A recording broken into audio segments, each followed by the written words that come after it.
So if you can stomach the $1,800 asking price for the Pixel 9 Pro Fold, is it worth the extra cash over the Pixel 9 Pro XL? Well, here's everything you need to know. So I personally think the switch from a passport style foldable to this newer, bigger form factor is a little bit of a net negative. I like that you had a small phone at the front and then a big tablet display inside, because I think it made that form factor a lot more attractive, at least from a small to big utility standpoint, and that's where I feel that foldables really offer something solid. That said, the Pixel 9 Pro Fold also has more in common with regular phones this year, like the Pixel 9 Pro XL. So what that means is that the front footprints are not all that different this year, and it makes the switch a little bit easier to understand and cohesive from a software standpoint, because you have a bit of parity when using those front screens. It also represents an admission from Google that people want an outer screen that works more like an, air quotes, a normal phone, with dimensions that are instantly familiar to you. At 6.3 inches, it's about the same as the regular Full HD Plus rated Pixel 9 display, while the Pixel 9 Pro has a whopping QHD Plus 6.8 inch panel. They're both 120Hz OLED, but the Pixel 9 Pro XL has a higher 3000 nit peak brightness and is rated at QHD Plus, as I noted. The outer screen of the Fold doesn't quite ape the Pixel 9 Pro XL's quality, as it's not actually LTPO and therefore can't dip below 60Hz, but it isn't a million miles away. The inner screen though is now 8 inches, a little bit more boxed off. It's still 120Hz, it's QHD Plus or thereabouts, and it has a 2700 nit peak brightness of its own. So for content, it really does slap the Pixel 9 Pro XL around by virtue of that screen real estate that has been increased and the optimizations which make it ideal for hardened multitaskers or even content consumers. Visually, there are lots of similarities with this duo as well. These are things like sharper edges, a more prominent floating camera bar, which is actually slightly differently aligned on the Pro Fold, and there are some other little tweaks that do help round out this duo. I think it's impressive how thin Google has actually made the Pixel 9 Pro Fold this year. It's actually only a few millimeters thicker when it's closed than the 9 Pro XL, and when it's open, it's way thinner. Another surprise is that the 9 Pro Fold also is only 30 grams heavier than the 9 Pro XL at 257 grams and 221 grams respectively. And again, that isn't a huge difference given the differences and the inherent utility benefits of the foldable phone. Google does only offer the Pixel 9 Pro Fold in 2 colors though. You only can choose from porcelain and obsidian. It's worth noting that the matte side rails also look way more premium than the shiny metallic sheen of the 4 Pixel 9 Pro XL color options that you can pick up.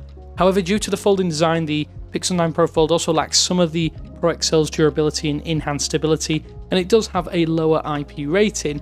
The 9 Pro Fold's IPX8 protection only covers basic water resistance. That means it will survive a dunk, but it really isn't advised, and we wouldn't advise doing that anyway with any phone, no matter the IP rating. Because the chassis is more rugged, the 9 Pro XL's IP68 rating means it's safer to use around water, and dust ingress shouldn't pose a significant risk either. 99% of you out there will use a case with either of these devices and be extra careful, but one sand grain could spell disaster for the 9 Pro Fold, the screen mechanism, so I would 100% bear that in mind. The good news this year is that these phones have now been released at the same time, unlike the predecessors, so there isn't going to be a newer chip coming for a while. And so if you cast your mind back when the Pixel Fold launched, just a few months later down the line, the Pixel 8 series and Tensor G3 made notable performance and efficiency gains over Tensor G2, which is still found in the original Pixel Fold. So this year, this means you'll get performance parity and even internal hardware parity with this expensive duo. One of the biggest notables is that 16GB of RAM is included, so that means, and it should ensure that things chug along nicely for a long time into the future, and it should be able to handle a lot of the AI tasks that are baked in. Major differences here are limited to how the Pixel 9 Pro Fold and the Android 14 that is found upon it handle that inner screen. It's treated like a tablet, so you get better support for things like split screen, optimized big screen applications, and the quick taskbar to make that all easier. So at the core, as I said, the Pixel 9 Pro XL and the 9 Pro Fold are identical, at least from a software perspective. That means things like Gemini, Pixel Studio, Pixel Screenshots, Reimagine, and the whole gamut of exclusive apps are included. The only difference being that some apps, as I noted, are optimized to look and work better on that larger inner screen. Apps like Gmail and the Settings application have dual views so that you can navigate and interact simultaneously, and that just makes it nicer to use, as you probably will have seen on the Pixel tablet and other pieces of hardware. Android 15 is expected in the coming weeks after this video going live, We're unsure just how this will fit into the 7-year update promise for this duo, but we're hopeful that this is going to be some sort of a free upgrade within the support window itself.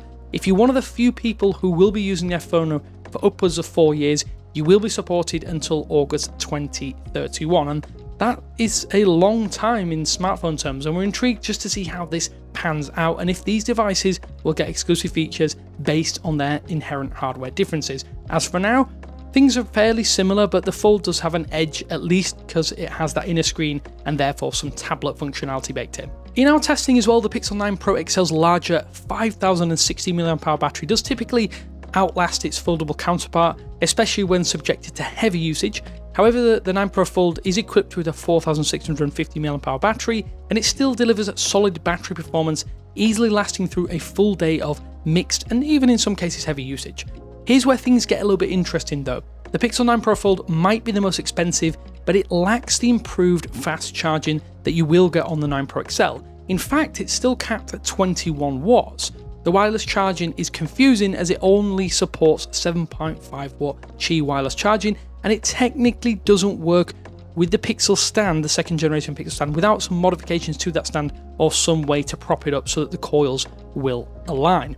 The Pixel 9 Pro XL, we know this has fast charging. It's 37 watts on paper, but it's about 32.7 in our testing, and it has 23 watt wireless charging with the Pixel stand as well. At least in theory, this bigger battery should go from 0 to 100% much faster than the 9 Pro Fold's smaller internal cell. The truth is that the fast charging is just not something that the Pixel series has really done well over the past few years, so it is something to take into account if you do care about fast charging.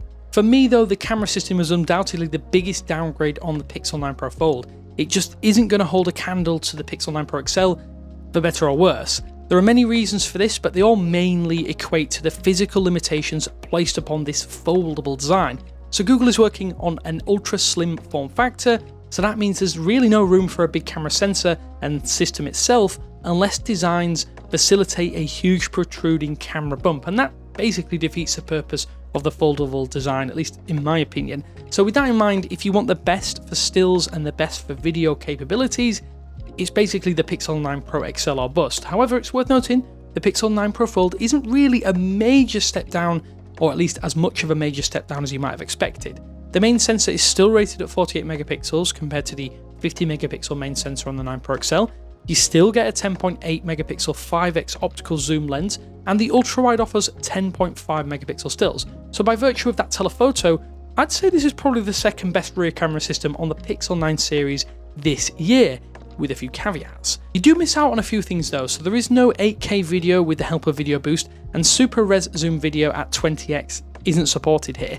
The Pixel 9 Pro XL will therefore give you better, or objectively better, images across the board of the main 50 megapixel main sensor, that 48 megapixel ultra wide, and the improved 48 megapixel 5x optical zoom lens.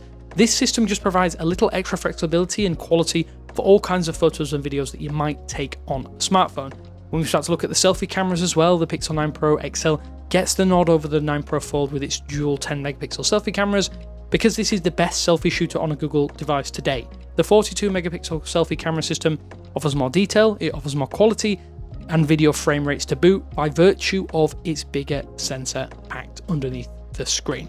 When we extrapolate all this data, I think unlike the original Pixel Fold, the 9 Pro Fold has fewer compromises and shares more in common with the flagship Pixel 9 Pro XL than the Pixel Fold did with the 7 Pro and the 8 Pro. This means that objectively it is tough to discern which is actually the better device when all the pros and cons have been laid out, which we've tried to do already. Realistically, I think it'll come down to the pricing chasm that is on offer here, as the Pixel 9 Pro XL is around $800 cheaper, and if you don't care about having dual purpose form factors, I think you're actually better off with this slab phone. It has a bigger battery, a better, more capable camera system, plus any durability question marks are bound to dissipate as the moving parts are really very limited on this device. On the other hand, the Pixel 9 Pro Fold looks like one of the best implementations of the foldable form factor to date. The most expensive Pixel phone is technically not the best this year, but does that matter? Sure, it doesn't quite get the outright best of everything, but what you do get is something that no other Pixel can offer. The big screen experience paired with a usable external phone, and it means it's at home in more places and therefore a great dual purpose smartphone. But most people, I still think the Pixel 9 Pro XL will be a great upgrade But if you want something that isn't like the rest of the Pixel series, I say go for Google's best foldable. I want to ask you though, which do you think is the better device? Personally, I have my eye on the Pixel 9 Pro Fold, but I'm hoping for some discounts later down the line. That said, I'm really happy with the Pixel 9 Pro XL, more so than I ever expected to be, so go check out my full review of that here on the channel and down in the description below. Let me know, I'm always really interested to hear your thoughts, and thanks to our channel members on screen now, you're true legends, I love you to pieces, and until next time, I will speak to you later.